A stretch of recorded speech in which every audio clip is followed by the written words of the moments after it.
తెలంగాణ పోలీసులు మియాపూర్లో betting యాప్లని promote చేస్తున్న actors heroines మీద కేసు పెట్టారు. చాలా మంచిది.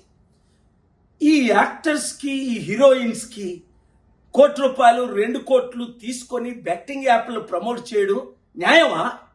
తద్వారా ఇప్పుడు మహేందర్ 24 సంవత్సరాల అబ్బాయి డబ్బులు పోగొట్టుకొని సూసైడ్ చేసుకున్నాడు.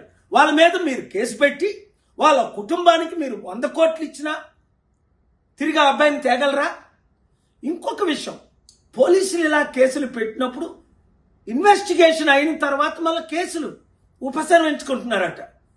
దానికి ఉదాహరణ మన అల్లు అర్జున్ జైల్లో పెట్టారు, 100 కోట్లు అందేయట, మళ్ళీ కేసు లేకుండా నీళ్ళు గాల్చేశారట. అలా కాకుండా నేను ఇచ్చే 2 సలహాలు. ఒకటి, మీరు హీరోయిన్స్ కనీసం మాదిరిగానే ఉండాలి కదా. మీరు 100 కోట్లు సంపాదించుకుంటున్నారు, మీరు సొంతంగా చారిటీలు చేయండి, లేదంటే నోరు మూసుకొని ఊరుకోండి. ఇంత కక్కుర్తి ఎందుకు? మరలా మీరు వాళ్ళ దగ్గర డబ్బులు తీసుకొని యాప్లు ప్రమోట్ చేయడం.